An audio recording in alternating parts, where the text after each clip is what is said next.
Today we continue on with our NHL Offseason Plan Series, where we take a look at the number 6 ranked team from the NHL's regular season, the Calgary Flames. The Flames have a very, very important offseason, perhaps one of the most pivotal offseasons in franchise history. We'll discuss what they need to look at and their top priorities coming up next.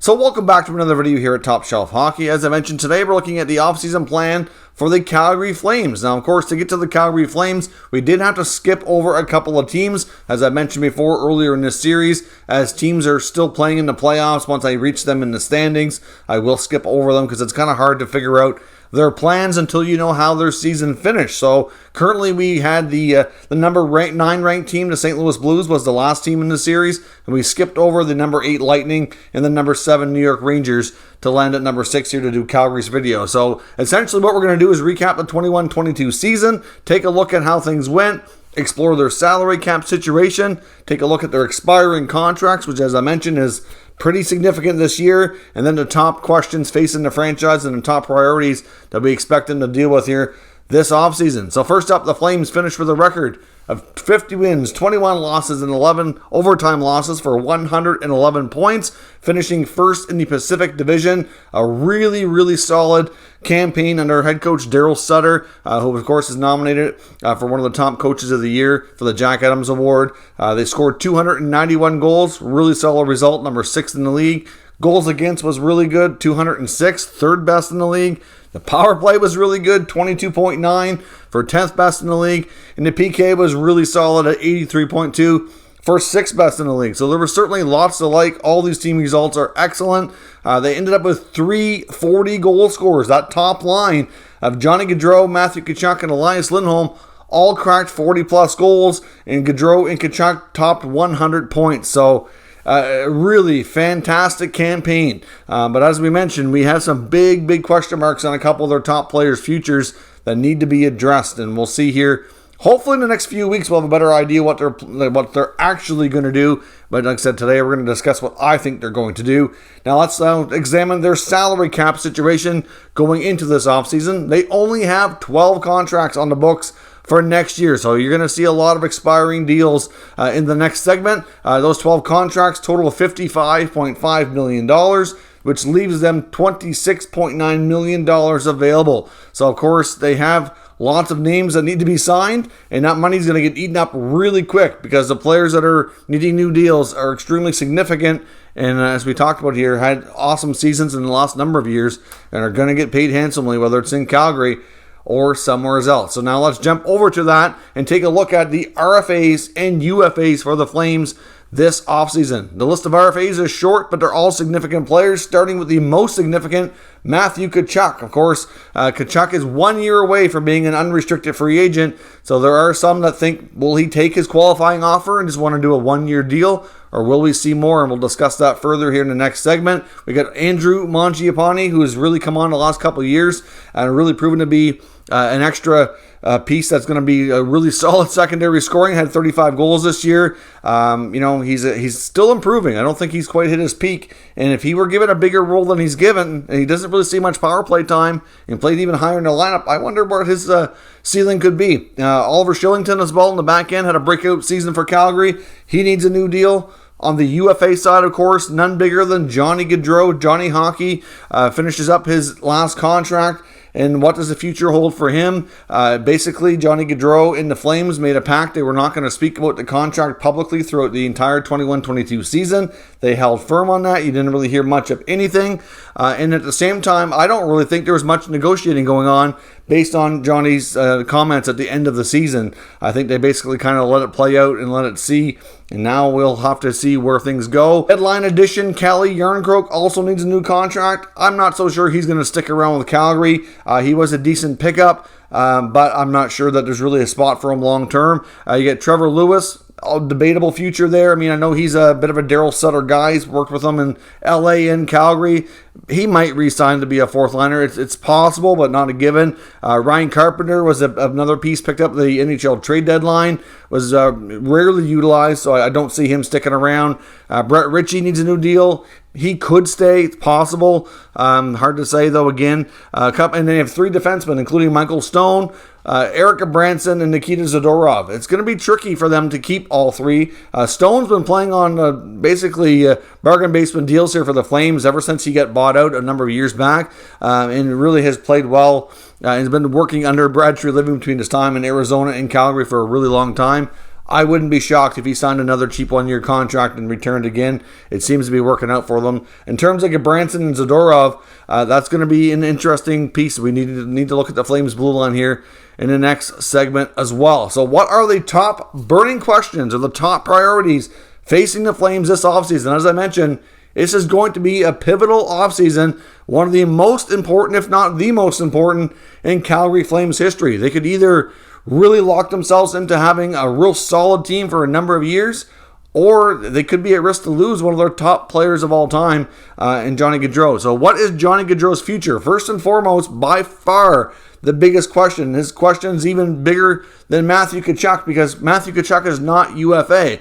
We know that Matthew Tkachuk is, unless he's traded, which I wouldn't expect, will be a Calgary Flame next year. He's got one more year left under that RFA status. Worst case scenario, they can't come to terms on a new deal longer term. He gets a one-year contract. The bad news, though, with that would be that he becomes a UFA next year. But for right now, Gaudreau is a UFA right now.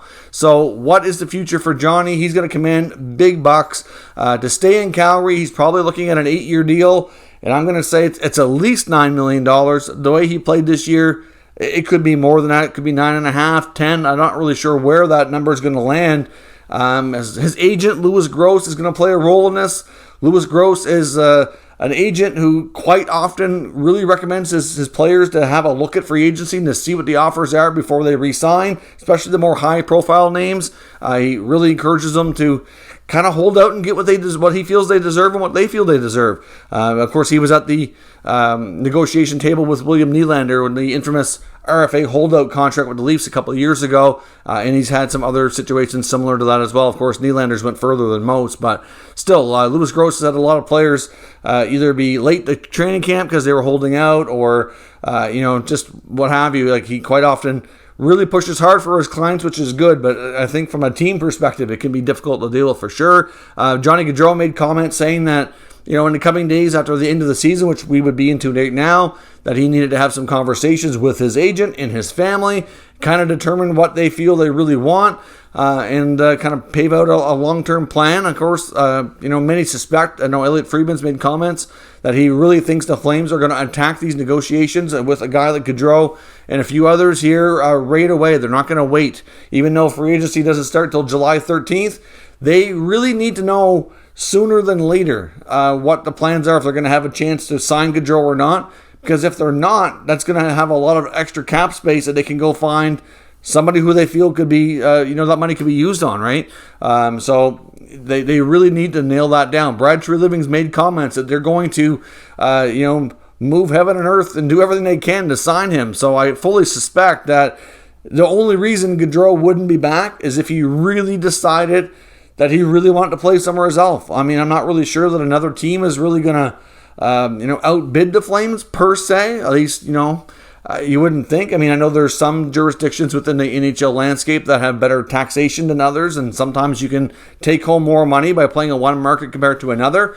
I don't know if the markets that would be mostly into a possible Gaudreau signing would really factor into that, though. It wouldn't be a great deal of difference. So I think if Gaudreau leaves, it's going to be because he just really wanted to go somewhere else.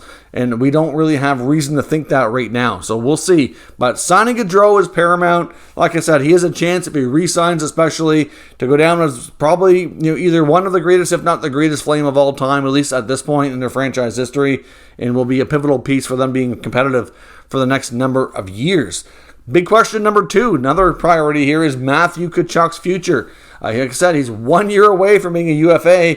The last thing the Flames need is another debacle next offseason, trying to get a UFA Matthew Tkachuk locked up long term, like they're dealing with Johnny Gaudreau right now. Now, it's a different scenario. Johnny Gaudreau was not coming off an RFA year. He did sign a longer mid-range deal here with the Flames earlier in his career, so it's a different scenario. Obviously, there's a difference in age group there, age bracket. So Tkachuk, though, they're known as a family for real hard negotiators. I mean, they do this as a group.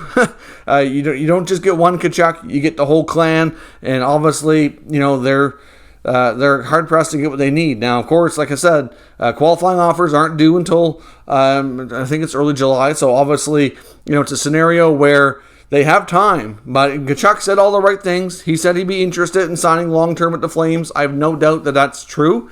But it's only going to be if he gets what he wants. I mean, are we talking 7 or 8 years times 10? Maybe, with a no move clause in there for whatever, as soon as he's eligible for that, which would be, I believe, in the year 2 of the deal. So, it's going to take big money to get Gaudreau and Tkachuk signed. Now, here's the problem that you face, because it's not easy to decide. Like, you don't want to lose either of these players. But if you do get them locked up, you're going to spend so much money. Now you're going to be handcuffed to a degree with what you can do with the rest of the team.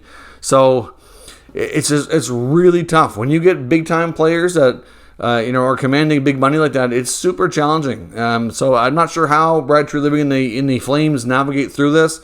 If they manage to get Tkachuk and Gaudreau locked up, we could be talking $20 million or more between these two players. Which is great, but they have $26.9 million available in cap space. Getting those two players signed only gives them 14 contracts. That means they got like $6 million and change to sign like another 6 to 8 players. That's not a lot, right? And we're talking Andrew Mangiapane, Shillington, Gabranson, Zadorov. They would lose a lot. They would have to sacrifice at least a few of those players. Wouldn't be able to come back. So, that's the thing, right? You got to be careful. And I don't know if there's any chance, I don't think there is, that they're getting any kind of a discount to keep them in Calgary for sure now. But could they find ways to shed some space? It's certainly possible. But as I mentioned, the other big priorities here is Andrew Mangiapane, Eric Gabranson, and Nikita Zadorov. Now, Gabranson and Zadorov were brought in. It was their first year in Calgary. Both have had their fair share of inconsistencies in other organizations, especially Gabranson. But it just seemed to work for them. Like, they both played better in Calgary than they have elsewhere. Gabranson's bounced around to a few teams, right? He's been in Pittsburgh. He's been in Vancouver. He was in Ottawa. And, he just wasn't all that good. But he just seemed to fit better there. And for me, if I'm Eric Gabranson, I'm going to probably do my best to take whatever I can to stay in Calgary if I were him, because he played his best hockey there. If you want to have a shot at, getting some more longevity in your career, I think it's important that they try to figure out that. And for at least for his sake. Now, can they keep Zadorov and Gabranson and Mangiapane? Probably not. I mean, it's just not likely unless Gaudreau leaves or something like that. But then they're going to be wanting to find another player to, a highly offensive player. It's tough. They're really in a tight cap situation here. But that blue line is certainly going to most likely look a little bit different. I mean, obviously their top 4 is, certainly holding them in it. Shillington needs a new deal. Well, that won't be quite as expensive. They've got Tanev, obviously, and Anderson and Hanifin. They've got them locked up for a little longer. You've got Shillington. But you kind of need the bigger physical guys back there, too, who certainly played a role in their success. So time will tell if they can keep them. But if they can't, I'm not sure. They're going to have to go bargain hunting and see what they can find to be somewhat as the next kind of guys who can come in and hopefully be just as good. But if they need to find some cap space here, especially keeping a guy like Mangiapane. I mean, he was a 35 goal scorer. He's also a year away from being a UFA, and he's an RFA. And, of course, his agent has made comments saying that he would recommend that he take a 1-year deal and hit free agency next year. Now, the only problem with that is there's high risk, high reward, right? Like, maybe he pulls a Kevin LeBanc, signs a cheap 1-year deal, and does the team a favor so he can stay. But what if he doesn't have a season like that again? What if his numbers fall off and then he's losing money? And then you don't have that long-term security. Or what if he gets hurt? There's so many things that can go wrong with that, right? So, if Mangiapane takes a 1-year deal, scores 30-plus goals again, yeah, he'll probably be able to cash in big time. It likely won't be in Calgary next year. But getting there could be a challenge. So I don't know really the best route to take there. I can see a potential scenario just because of the agents and how they work that Tkachuk and Mangiapane possibly end up on a one-year deal. It's not ideal for the Flames at all, and I'm sure that's not what they want. But if negotiations don't go well, it's something they can fall back on, and then they have another year to hopefully try to figure it out.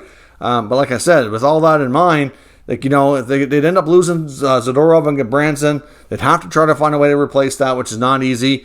Could there be other cap casualties in there? Could they try to move Sean Monahan? Is Sean Monahan even going to be healthy enough to be considered? Or will he be possibly on LTIR? I mean, he did end up having hip surgery in April, so theoretically he should be healthy for next year, but I don't think they can do a buyout. He may not necessarily be cleared by doctors before like free agency hits, right? So I don't know that you can do that. But then again, maybe his recovery will be enough that he'll be eligible. I don't know. But moving Monahan $6 million would be huge for their cap availability here to get some of these other deals done. Could they find a way to move off of the Milan Lucic contract? I know in a perfect world, they probably don't really want to lose him, and in a sense, they like what he brings, but just not for that dollar value, right? So the Lucic contract is becoming problematic. The Monahan contract's problematic. You know, the next kind of guy you're looking at as a potential cap casualty is Michael Backlund, but they really don't want to move Michael Backlund, you know, ideally, right? So that's a tough call. You know, he's a good player, 200-foot player, and he's been there a long time. Like, it wouldn't really be something they'd want to do. But if they could move from Monahan and Lucic alone, if they could find a way to get at least one of those deals, then they should have an easier time getting some stuff done. But it's not going to be easy at all. Tree Living's going to have to pull some miracles out to find some cap space, and he's going to have one heck of a summer doing these negotiations for Gaudreau, Tkachuk, Mangiapane, etc. Like I said, Gaudreau's really the only one that's really at risk of leaving. There's some reporters out there, like Eric Francis of Sportsnet, seems to be convinced for the longest time that Gaudreau was going to go back to the Northeast and play either in Philly or Jersey or one of those places close to home. Lately, he's been saying that he doesn't think it's going to happen, but he said it for years. We'll find out soon enough. I mean, to be honest, I think a team like New Jersey and Philly, the timing of this is good for them to make an offer too. Really, if you think about it, Philly is going to be going through that. They're not going to have a lot of space, but they're going to be trying to create some space by moving some players out. You know, Chuck Fletcher is going to be trying to retool that team quickly. One of Gaudreau's best friends, Hayes, plays there. So that's, you know, it's a prime time for Philly to try to bring him in. Doesn't mean they're going to be successful, but I can see where they would have interest.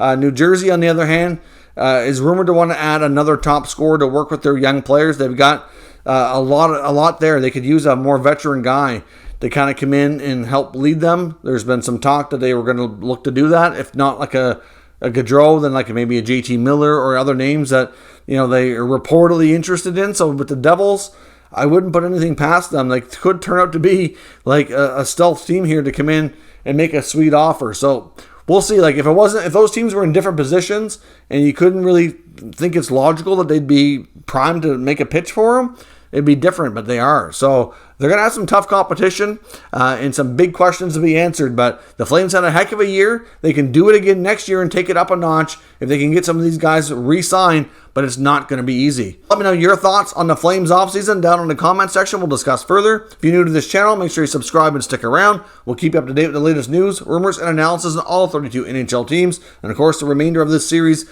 coming up here in the coming days. Thank you for watching, and I'll catch you next time.